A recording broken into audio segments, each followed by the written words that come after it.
200 বছৰ অসমৰ চাহ উদ্যোগৰ ইতিমধ্যে আমি সম্পূৰ্ণ কৰিছোঁ 200 years of Indian Assam tea অসমৰ চাহ উদ্যোগৰ 200 বছৰ আমি পদাৰ্পণ কৰিছোঁ বা আমি 200 বছৰ আমি সম্পূৰ্ণ হৈছে ইতিমধ্যে চাহ আৰু চাহ উদ্যোগটোৱে অসমৰ অৰ্থনীতিত এক বিশেষ পৰিণামদায়ক ভূমিকা লৈ আছে এই পৰিণামদায়ক ভূমিকাই আজি অসমৰ নাম সমগ্ৰ বিশ্বত আসাম টি বুলি কোৱাৰ লগে লগে উন্নত নাম নাহিলেও আসাম টি বুলি কৈ ৰাতিপুৱাৰ পৰা সন্ধিয়ালৈকে আসাম টি খোৱা বিশ্বত প্ৰায়বোৰ দেখে বিশ্বত চাহ নোখোৱা দেশৰ হয়তো সংখ্যা নাই চাহ সবেই খায় গতিকে প্ৰতিখন দেশত আমি অসমৰ নাম যদি উজ্বলাইছে এই উজ্বলোৱা নামটো হৈছে আসাম টিয়ে অসম চাহে আৰু সেই অসম চাহ উদ্যোগে 200 বছৰ ইয়াত সম্পূৰ্ণ কৰিছে 200 বছৰ সম্পূৰ্ণ কৰাৰ প্ৰাক্ষণত এইবাৰ বিশেষভাৱে আপোনালোকে গমে পাইছে যোৱা কাৰ্যকালত 119খন model T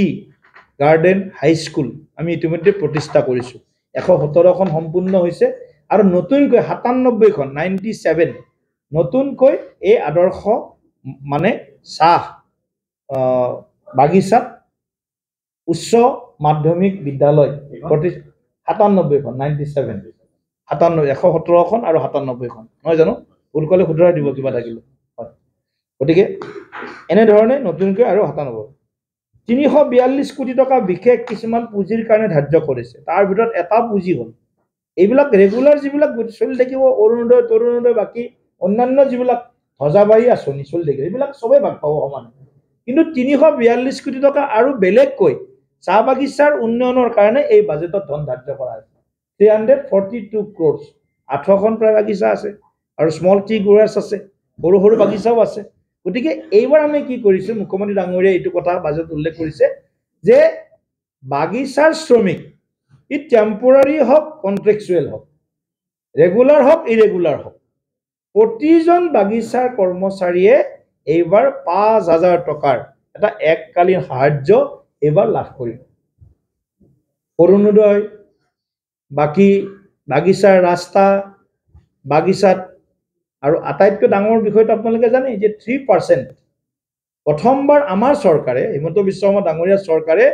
3% special quota additional quota third grade আৰু ফোৰ্থ গ্ৰেডৰ কাৰণে আমাৰ চৰকাৰে টি গাৰ্ডেন এক্সটি কমিউনিটিৰ কাৰণে আমি ৰিজাৰ্ভ কৰি ৰাখিছোঁ এইটো ডাঙৰ কথা তাৰ লগত আমি 3% medical seat engineering seat tea garden ex tea গাৰ্ডেনৰ কাৰণে আমি আগৰ পৰাই সংৰক্ষণ কৰি তাক ক্ৰিয়ান্বয়ন কৰি আছো যদিও নতুন কথা নহয় আমাৰ চৰকাৰৰ দিনত হৈছে কিন্তু